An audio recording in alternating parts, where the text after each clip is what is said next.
Welcome back to Truth to Power podcast. I am Danger Burrows, and with me are a couple of really amazing organizers, activists. I have Alejandria Lyons with No False Solutions Coalition, and I'm also joined from Yucca, Ennedith Lopez. So say hello to everybody. Hey, what's up?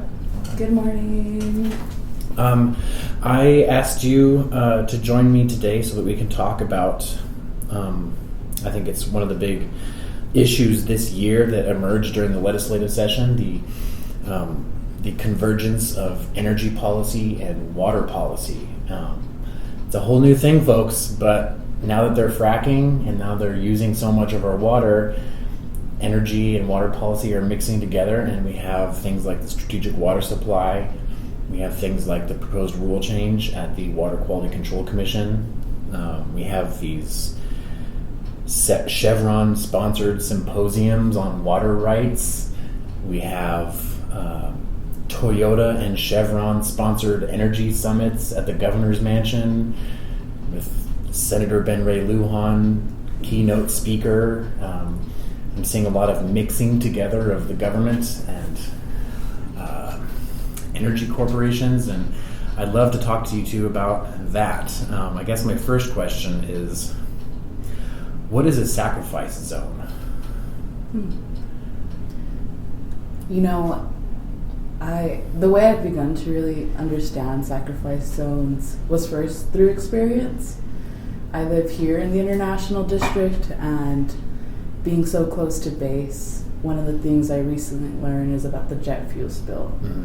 And how that had been going on since the 70s and wasn't discovered until sometime in the 90s, but the cleanup hasn't started until now. So that's a pretty lengthy time, right?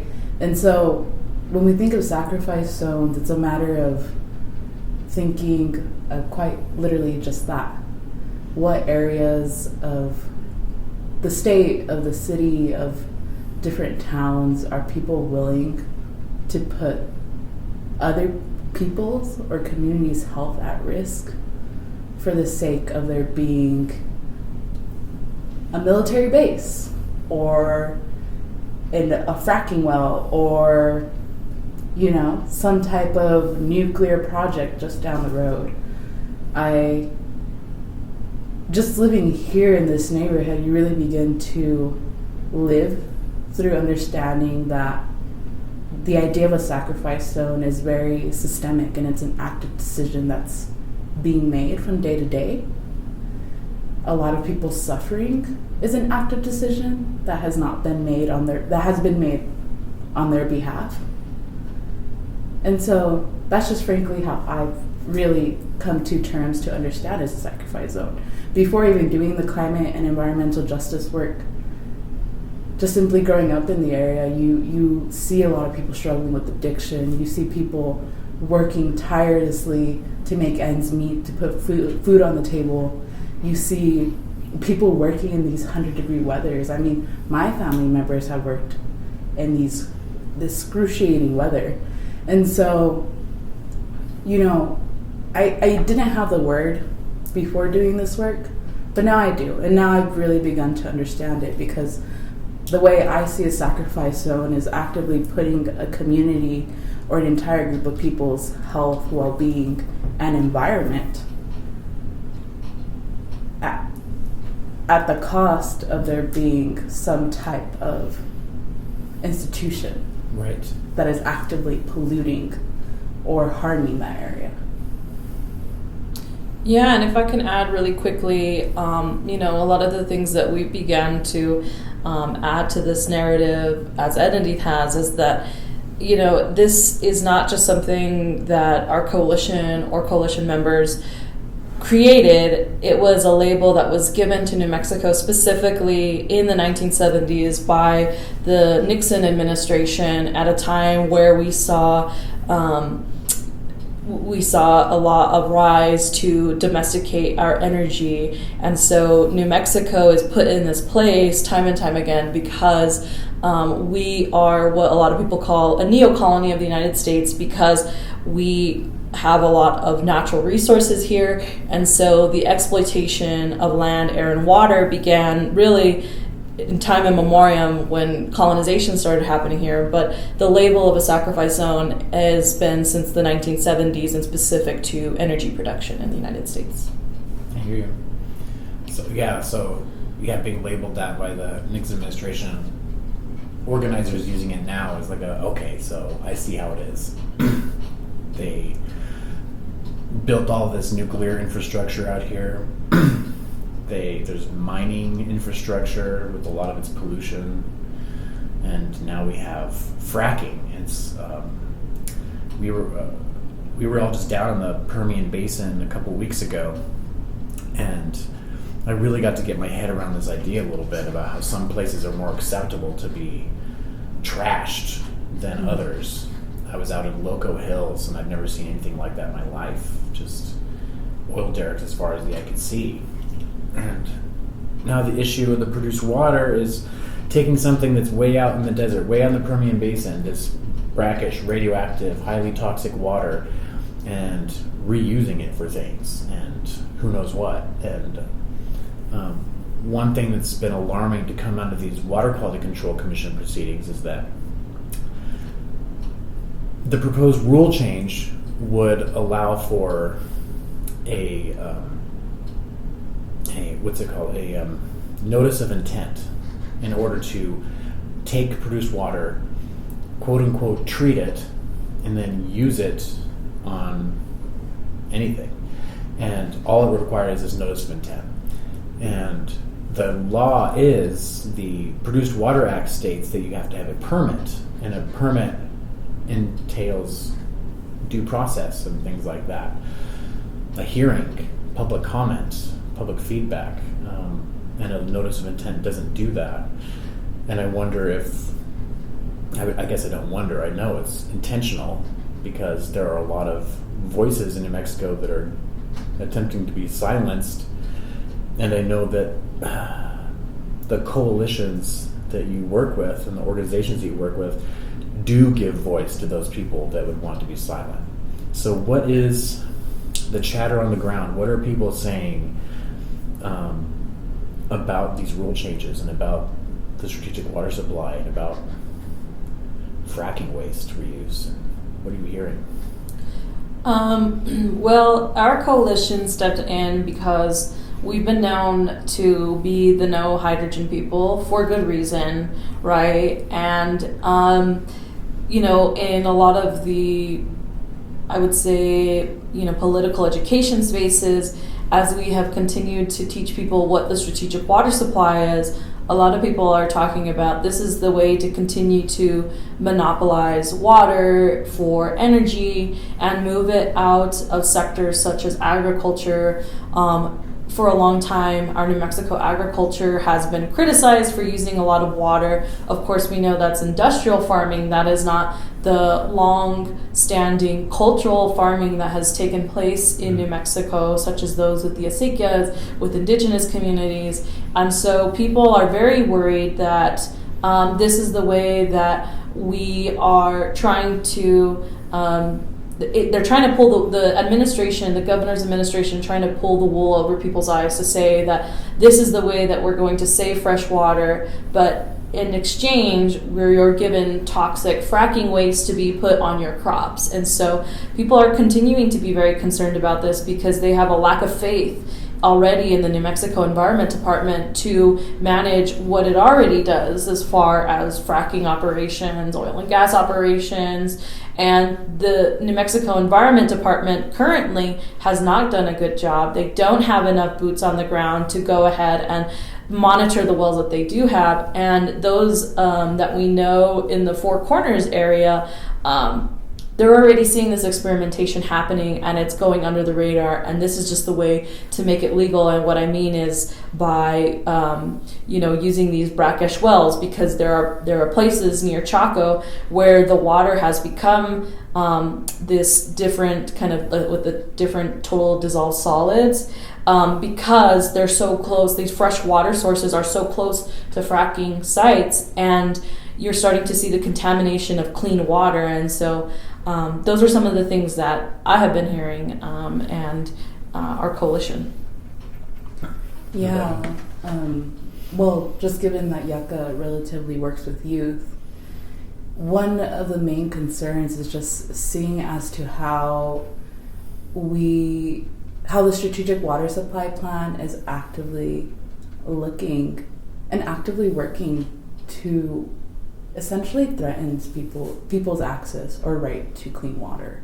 Right? So for the sake of continuing the oil and gas industry, for the sake of the economy, or just simply for the energy output of New Mexico, that's going to come at the cost of people's rights, basic rights. Water is life. Water does sustain our day-to-day. And so a lot of the conversations we have is really just failing to understand the moral orientation of policymakers that are putting forth this plan, especially when we are sitting and actively monitoring what it is that's being proposed, what it is that's being said by policymakers, by institutions, by corporations about strategic water. They don't even have the scientific data to know how to actively clean up this water. They don't know the amount of contaminants that are in this water. So if the industry that is causing this problem itself is unaware of how toxic or radioactive or how harmful it is for communities, as young people, what we're seeing is, why should we be silent? Why should we be silenced by the people that were elected in good faith to put and actively work around the climate justice, to put forth a just and equitable transition, right? So as much as they try to silence us, we see it as a moral obligation to ensure that people have the full truth, so they're aware of what's going on. Just because day in and day out, New Mexicans are seeing a multitude of crises because of the climate crisis, because of this false disillusion that our state economy, our education system needs oil and gas. Frankly, we don't need oil and gas. That's an active decision that's being made on our behalf. Mm-hmm. And on the ground, when it comes to young people, we recognize that the climate crisis is essentially a turning point for the entire world, because it really, as much as, as they can put strategic water supply into place, who knows what that is going to result in, right? Like, as Alejandria said, the people who do know are the ones who live on the ground and who are seeing fresh water being contaminated. But when you're sitting in your cushioned office as a policymaker, and when you're actively choosing to ignore any type of criticism or dissent, then that really makes us question your moral integrity as young people who voted you in good faith. And frankly, not all young people did vote for some of these politicians, just because we're seeing institutions, we're seeing the abuse of electoral politics, of what should be the foundations of our democracy, by just this continuous lobbying, as you mentioned, all these corporate fossil fuel sponsored events. How am I, as a young person, supposed to trust you if you actively dismiss any type of criticism that comes out, if you actively dismiss any type of real concerns or questions? It's on the ground, people are just fed up, just because there's just so many crises day in and day out that you really begin to grapple with how these institutions are essentially at the chokehold of industry. Right. They almost act on behalf of the industry, and it's interesting to see something like the strategic water supply emerge, and the different ways that different environmental organizations would react to it. And you definitely do see a split where some organizations are more inclined to trust the establishment and like, oh, well, because one thing I see online, on social media, people responding to videos is like, well, don't you want them to clean the water? Like, shouldn't we don't we need to have pilot projects so people can experiment and clean the water? I'm like, well, you're trusting that that's what they're trying to do, that they're operating in good faith. But I think a lot of frontline communities don't operate with that assumption. If you grew up next to contaminated PFAS groundwater from a uranium mine, you're not going to trust that the government is doing the right thing to protect you. Which I guess leads us to like the current landscape, organizing on the ground. Do you feel like the coalitions have momentum and are building enough opposition that there's a fighting chance to nip this in the bud before it gets out of control? I think that now more than ever we can't allow experimental policy and corporations to lead where the policy is going in New Mexico, because essentially that's what's happening, right? The governor has been making deals to make all these experimental technologies, what we call market mechanisms, aka false solutions, climate measures that rely on a financial capital, right? We understand that corporations, they see the writing on the wall as far as climate change. And specifically in New Mexico, with the chokehold that we see in the fossil fuel industry, we understand that they are moving policymakers, other elected bodies such as the Water Quality Control Commission, and we already know where that leads to. Right now, with our federal government turning over the Chevron decision, we should be very weary of any kind of laws in New Mexico, right? We have the Produced Water Act. That was put through while EGOF was at the state legislature. Why are we going to go and roll back measures that we already have to protect ourselves from these corporations that now can do whatever they want at the federal level? I mean, that's essentially what that decision means.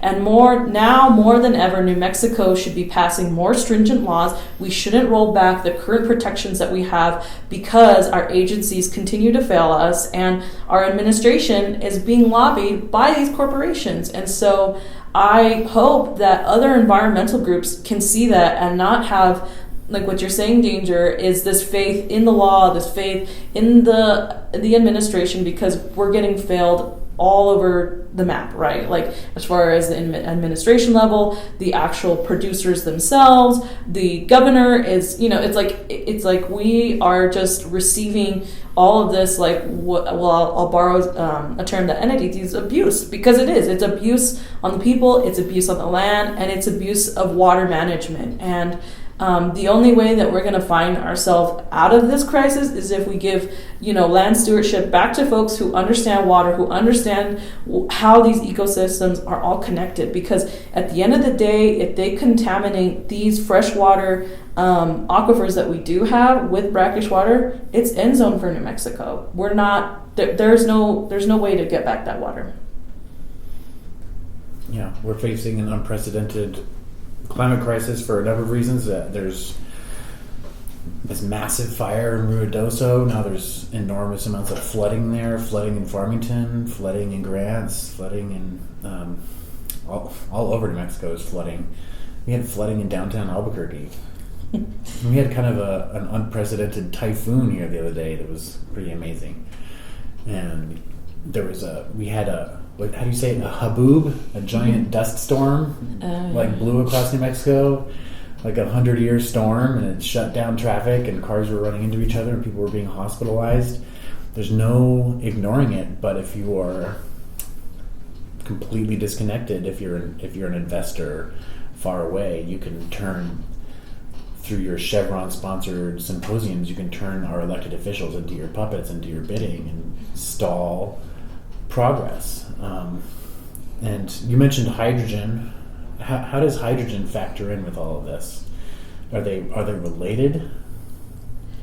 So in the current rule that's being proposed, energy projects is one of the uses of the pilot projects, right? So this is water that could be allocated, cleaned up, or whatever, for energy uses. And because we fit the pieces together, because we have seen at the federal level, again, the investment in experimental technologies, financially backed, whatever, by the federal government and hedge fund owners such as Blackstone, right? So we fit the pieces because we understand, and we've been, watching what the governor has been doing to attract new energy investments. And so, unfortunately, this is what the state is viewing as their just transition. So that's how we put the pieces together. But also, our coalition during the legislative session was tracking the financial mechanisms that would allow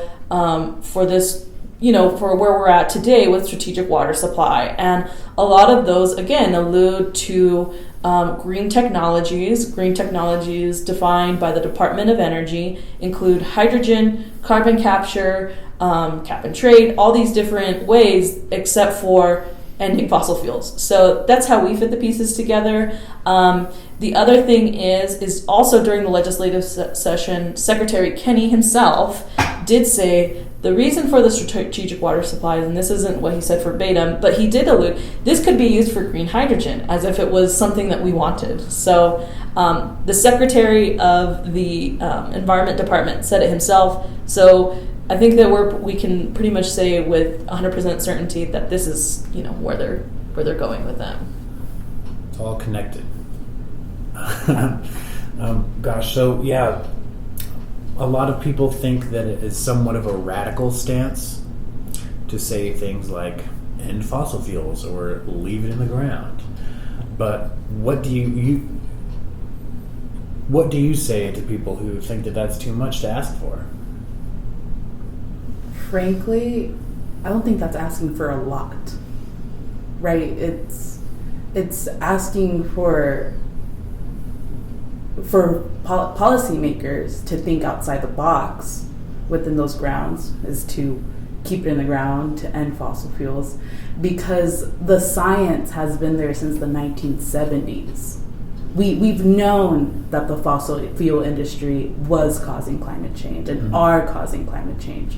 So knowing that this could essentially lead to the extinction of humans, frankly, I believe the environment will recover, and it will be a long time. Like the world will recover, but maybe the human population might not. And for those who think it's a radical stance, I think that's a privilege to think it's a radical stance, because you're essentially actively ignoring the harm that is being perpetuated intentionally for the sake of a buck, for the investors, for the profit of the industry. You're ignoring the science that we know has been there since the 1970s, and you're actually ignoring the amount and the level of corruption that is going on at the institutional level that is meant to serve the people, right? To think it's a radical stance for the ask to begin to plan for the climate crisis is lazy. That's lazy, because we genuinely do not have other options, and people should not be disempowered for asking for just and equitable transition, for plans to address multiple crises as we've seen across New Mexico, right? Mm-hmm. People here in Albuquerque, downtown Albuquerque, are still without power, and that surprising typhoon happened on Saturday. It's now Tuesday. People have been without power for days, and that's an essential need to be able to deal with the heat, is having, AC to cool people down. And the thing is like, how are we seeing the rollout and just the already devastating loss because of the climate crisis, and still choosing to allow industry to put forth their own environmental plans, to essentially co-opt our language, co-opt our approaches and actively giving communities the truth, right? Mm-hmm. So to think that ending fossil fuels or keeping in the ground is a radical stance in itself is a privilege that's not afforded to everyone. And while some people are comfortable saying that, oh, that's a radical stance, ignore those crazy kids. Well, you're not going to be able to ignore us, because this is an issue that is going to be inherited by my generation unjustly.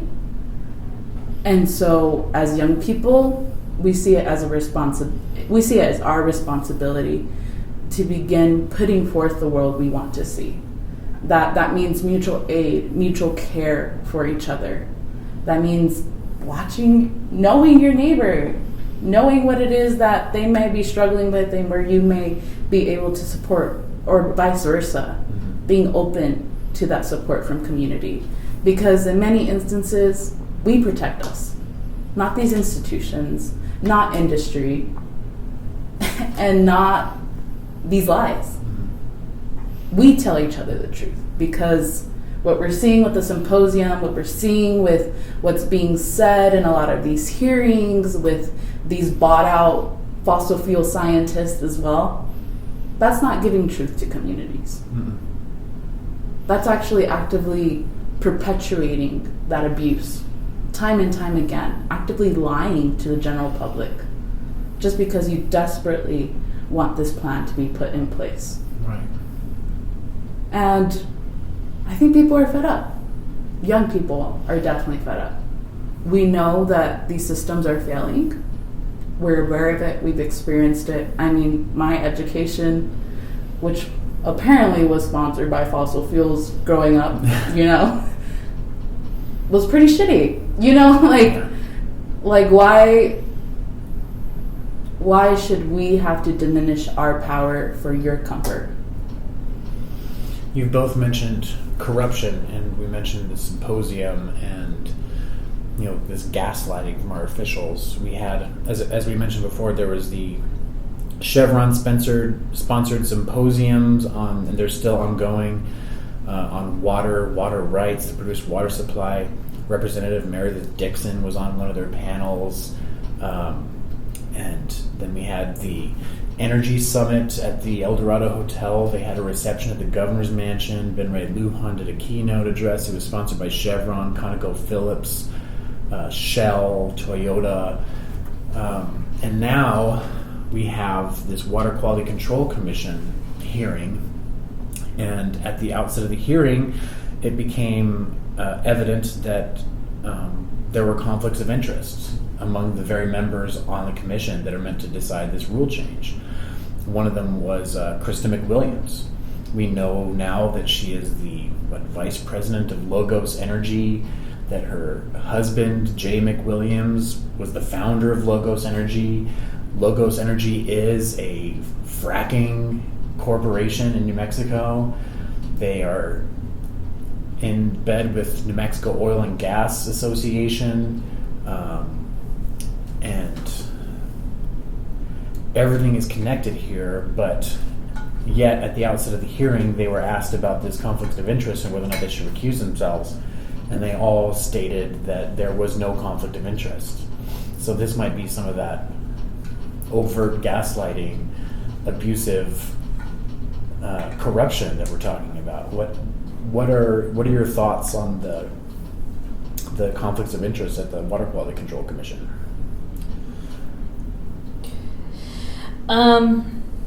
Well, my understanding is that this commission is appointed.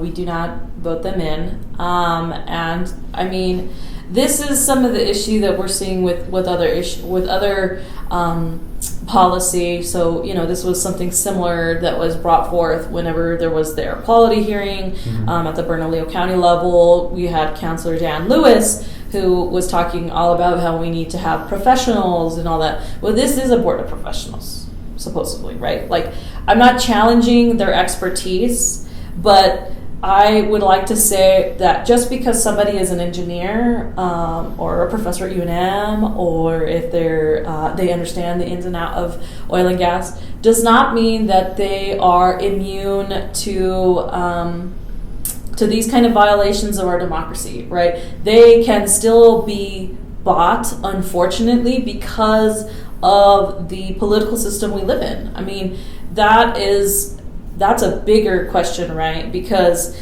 how do we get here? Well, it is through, this idea that we elect some very well-spoken people that have done research, but that doesn't mean that they're going to make the best decision. And so I think clawbacks that we would continue to fight for is community representation, community experience, as Ennedith has mentioned. It is real experience. It is actually understanding an issue, and I think that I really hope the best that this Water Quality Commission, they come in with a judge mentality, a good judge mentality, right? And they look at the facts and figures and go to their education and how they're trained. And I don't know. I mean, the commissioner that was asked to recuse herself, I hope that she does, because it will speak volumes to the community if this rule goes through and she does not recuse herself, and if the other commissioners on the Water Quality Board or the Water Quality Commission, they let this go through. I mean, there is a long fight ahead, because even, let's say, this rulemaking, doesn't get passed here, I believe that we will probably see more in the special session in this month in July. Mm-hmm. And so, I hope folks do their job. Yeah. Your thoughts on the apparent or overt corruption happening? Well, I will say that something like financial disclosures seems like a pretty simple process for full transparency, honesty, and to ensure the general public that the judgment is being made in good faith, right? Time and time again, why is it that people have to dig up information or make the connections to figure this out? That should have just been outright made known to the public. And I hope that the ethics commission or board really does investigate this, because, again, why is the truth being concealed from community, from people who are being directly impacted? And how do you think? Okay, this is getting pretty deep into it. Do you think it's possible to critique environmental, energy, water policy as we do, in the context of fighting for real climate justice? Is it possible to critique those things without critiquing capitalism, let's say? No, I don't think so. But named myself.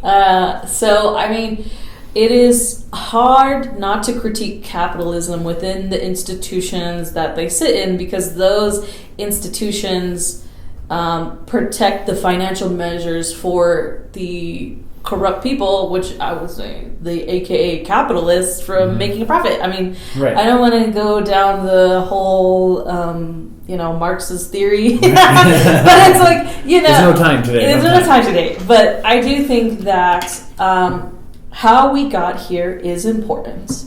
And I think it is important to understand that the people who got these jobs, most of the time, not saying everybody because I don't want to generalize, but most of the time it is because they are complicit with the rulemakings that are happening, not because they are the best candidate for that kind of position, right? A lot of times, even within what we've seen, the governor's administration, these are people who have ties to industry already, and they have been supplanted in these positions of power. And really, that's the critique of capitalism, right? It's the struggle of classes. History is a struggle of classes, right? Like, I mean, and that's where we are at. That's exactly where we're at. It's the entire us, right? From like community members, general community members, people of color, whatever, against giving our lived experience being debunked or whatever just because somebody says that doesn't fit within my profit margins. And I just hope that there will be a day that the lived experience and the knowledge of land tenure in New Mexico is upheld within these hearings, because at the end of the day, I think culture, geographical context, because I've seen it with folks like Norm Gong, right? Norm is a staunch professional, and now he has, in his retirement, done nothing but protect water. And that's like, to me, that is like one of the standards that I hope that a lot of these professionals like stay into. I mean, I see myself as a professional, but I hope that the folks who do these do their job correctly, and they side on the side of what community is saying and not bribery. Right. Okay. Do you have thoughts on that, Ennedith? Yeah, I would have to agree with Alejandria. A lot of the energy environment measures that we're seeing is in the interest of the economy, of sustaining the profit, of satisfying our investors. It's not in the interest of actually putting in place any type of protection of people, right? Like, capitalism inherently needs exploitation, needs an exploited class in order to function, in order to move forward. And in that is also means that there's exploited resources, exploited communities. And so the current measures and proposals we are seeing is capitalism essentially showing its muscle of who cares if your home burned down, or who cares if you don't have energy for days on end, or if your home was flooded. We want hydrogen, we want fossil fuels, because the economy. What's going to happen to the economy? Right? What's going to happen to the workers that sustain that economy? What happens when you no longer have an exploited working class? Are you just going to create another one? Right. Ruidos is on fire, but it's okay with me because I'm at the governor's house. I paid $400 to be here, and I'm listening to the executive of Chevron tell me how to run my renewable energy transition. It's the problem, I guess, inherent in getting your advice from your donors and letting them control our policy. And it's very likely the reason why New Mexico is not getting the sort of serious-minded investment in renewables that we should be. The data is not in on treating produced water. It's just not. But guess what the data is in on? Building massive wind farms and solar arrays, and enough to sustain all of our communities, and even enough to pipe out of here and sell it to other people. You know, like, it seems like it makes sense. And one thing that's really cool about New Mexico that's very exciting is that our indigenous communities are leading the way on that front. Our state government may not be making the proper investments, but we have pueblos building megawatt solar arrays to sustain their communities, with plans to build more and start making money and selling them into adjacent co-ops, so P&M can resist all they want. Anyway. Well, that's the hard thing about getting back to the whole question about capitalism and energy, right? I mean, the thing about the fossil fuel industry is it demands surplus. And when you have investments like solar, it's an investment, and yes, you have to maintain them, whatever. But you can't make money off of the sun unless, I mean, they're probably working on something like that, right? But that's the whole thing, right? Is like, energy should be a human right, the way that we define it, right, within our coalition. But the truth is that you can't make money off of solar in this way that, like, you can with fossil fuels, and therein lies the conflict of interest. Yeah, investments in solar energy will always only see 2 to 4% ROE, and gas will get you 9 to 12 or whatever you know. You work yourself out of a job, which is actually kind of a good thing, but for capitalists, no. I want to close with this question for both of you. We'll keep it silly. What, in your opinion, is the most ridiculous false climate solution? My favorite, most ridiculous climate solution is the giant umbrella that they fly in front of the sun that makes a big shadow on the Earth and cools us down 4 degrees or whatever. I don't know. Do you have a most ridiculous false climate solution? Mine is carbon offsets. I mean, they try to make carbon offsets off of everything. I mean, they're soon going to tell us to stay at home to offset our carbon, and so it's just wickedly stupid. Yeah. I would say hydrogen is my biggest headache. I fail to understand the investment, but nuclear is up there too. I mean, people are constantly propping up nuclear as the next climate solution for our energy demand. But the question is, where's the waste going? And how radioactive is that waste? Like, let's think logically, y'all. Come on. It produces waste. Where is that going to go? You know? Right, yeah. It's kind of bizarre to call it some sort of safe or clean solution when you can't go near or touch the stuff that comes out of your plant. Exactly. Which is another problem, this big radioactive secret about fracking waste, produced water. It's radioactive, and I don't think a lot of people know that. And I simply don't think the general public even is fully aware of the strategic water supply, just because, you know, the more criticism or dissent you have, the harder it is for things to pass. So. Well, I really appreciate you both joining me today, and I think it went great. We don't have to edit anything out of there, right? You know, we'll be okay. I was gonna say, when you send this up, will you guys promote the Justin Noble events? Are you gonna do one with him? Absolutely, okay. Yeah. We're gonna have Justin Noble on the show, I think on the 14th, with our little mobile podcast unit, and we're gonna learn all about the radiology of fracking waste. Because he's a pretty smart guy, and he's been doing science investigative journalism. So I'm excited to hear that. You know, what will you be attending? Which ones we'll be at the Albuquerque one for sure, and that's going to be on the 13th. And it's actually at 3:30. I saw it Saraswati at 4, but it's actually at 3:30. Oh, okay, good to know. Yeah. That's at the Peace and Justice Center. Mm-hmm. And we'll have some light catering by Anna Pernas. Ooh, Vegan. get a vegan burrito. Delicious. Well, I got plantain. And it's like desserts and like plantain chips. So that'll be great. That'll be great. Yeah, great option. I'll just sneak away from my vegan burrito. Yeah. And then let's see. The other events there's one in Taos. I don't know too much about that. That one's I think on the 11th. The 11th. The 12th is at Collected Works. In Santa Fe. 6 p.m. And the one in Taos is at Somos, which is an abbreviation for a name that I don't remember what it's called. It's the Center for... Oh, shit. Anyway. We're looking forward to having Justin Noble on the show, so definitely check out the next episode. Thank you so much from No Fall Solutions Coalition, Alejandria Lyons, and thank you so much, Ennedith Lopez from Yucca, for joining us today. I hope you had fun. I sure did. Yeah. All right. Seize the means of production. That's true.